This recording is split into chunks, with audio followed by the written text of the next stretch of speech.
Shalom saudara-saudara yang dikasihi Tuhan Yesus Kristus. Salam sejahtera buat saudara semua dimanapun saudara berada. Damai dan sukacita oleh Roh Kudus melimpah senantiasa dalam hati dan kehidupan saudara semua.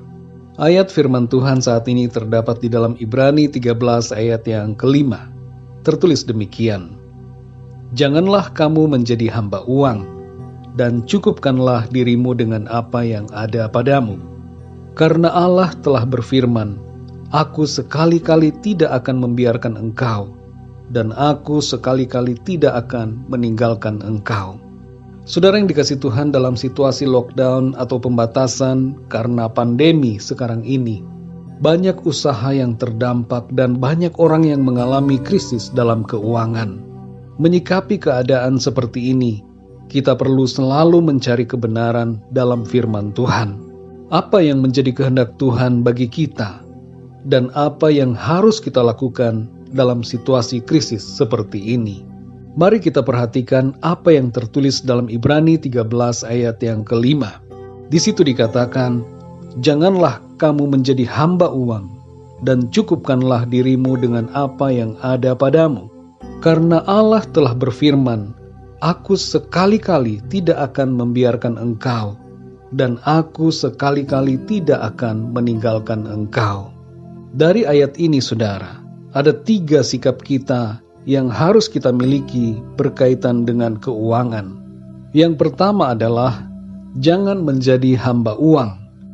Mungkin ada di antara saudara yang bertanya, bagaimana bisa menjadi hamba uang kalau uangnya saja tidak ada? Saudara yang dikasihi Tuhan, menjadi hamba uang itu tidak tergantung pada ada atau tidaknya uang. Orang miskin bisa menjadi hamba uang, dan orang yang kaya bisa tidak menjadi hamba uang. Hamba uang atau bukan, itu bukan ditentukan oleh adanya uang, tapi ditentukan dari bagaimana pikiran kita terhadap uang. Kalau kita bisa tetap tenang meskipun tidak ada uang, maka kita bukanlah hamba uang. Kalau kita dapat mengendalikan diri untuk tidak stres, tidak marah, tidak emosi ketika tidak ada uang, maka itu artinya kita bukan hamba uang. Uang memang berguna, tapi uang bukan segala-galanya. Dalam Lukas 12 ayat yang ke-15, di situ Tuhan Yesus berkata bahwa hidup manusia tidak tergantung pada kekayaan atau uang. Sikap yang kedua adalah cukupkan diri dengan apa yang ada. Jagalah hati kita dari keinginan-keinginan untuk menggunakan uang untuk hal-hal yang tidak begitu penting. Cukupkanlah diri kita dengan apa yang ada pada kita. Jangan sampai lebih besar pengeluaran daripada penghasilan. Jangan juga kita berhutang, apalagi dengan bunga. Karena berhutang itu ibaratnya adalah memperbesar masalah dan memindahkan masalah itu ke hari esok. Tinggal menunggu waktu saja, masalah yang besar itu akan datang kembali. Janganlah memaksakan diri dan berspekulasi, tapi belajarlah mencukupkan diri dalam segala keadaan. Sikap yang ketiga, saudara, mempercayakan hidup kita pada Tuhan.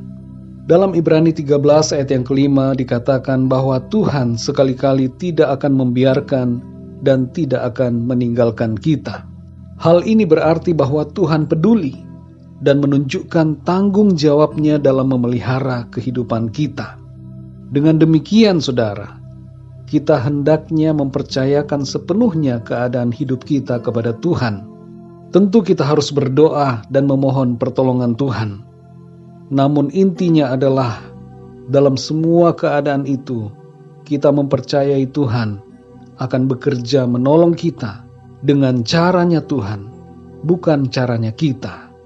Dengan jalannya Tuhan, bukan jalannya kita, dan dengan pikiran Tuhan, bukan pikiran kita. Saudara yang dikasihi Tuhan, keadaan saat ini mungkin terasa berat, tapi tetaplah bersikap yang benar dalam keuangan kita. Jangan menjadi hamba uang, cukupkanlah diri dengan apa yang ada, dan percayalah penuh kepada Tuhan. Dalam Mazmur 37 ayat 5 tertulis, Serahkanlah hidupmu kepada Tuhan, dan percayalah kepadanya, dan Ia akan bertindak. Mari kita berdoa saudara. Bapa kami di dalam surga, Bapa kami yang baik, Bapa di dalam nama Tuhan kami, Yesus Kristus. Terima kasih untuk berkat dan perlindungan-Mu di sepanjang malam ini.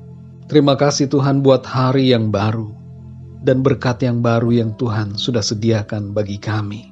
Terima kasih untuk kesehatan dan kekuatan. Dan terima kasih untuk firman-Mu Tuhan di pagi ini, yang mengajar kami untuk bersikap yang benar dalam hal keuangan. Tolong kami ya Tuhan, supaya kami tidak menjadi hamba uang, tetapi sungguh-sungguh menjadi hamba-Mu ya Tuhan. Dan tolong kami juga untuk belajar mencukupkan diri kami dengan apapun yang ada, serta terus mempercayai bahwa Engkau Tuhan ada beserta dengan kami dan memelihara hidup kami. Pimpinlah dan berkatilah hidup kami ya Tuhan sepanjang hari ini. Biarlah apapun yang kami lakukan adalah perkara yang memuliakan nama-Mu Tuhan. Terima kasih Tuhan. Kami percaya akan penyertaan-Mu. Kami percaya akan karya tangan-Mu. Mujizat Tuhan terjadi. Pertolongan Tuhan dinyatakan dalam kehidupan kami. Terima kasih ya Tuhan. Dalam nama Tuhan Yesus Kristus kami berdoa dan mengucap syukur. Haleluya. Amin. Puji Tuhan, saudara yang dikasih Tuhan, saya percaya firman Tuhan menjadi berkat dan kekuatan buat saudara semua. Dan Roh Kudus akan menolong saudara untuk lebih lagi memahami kebenaran firman Tuhan. Tuhan Yesus memberkati saudara semua. Sampai jumpa dalam renungan yang berikutnya. Haleluya.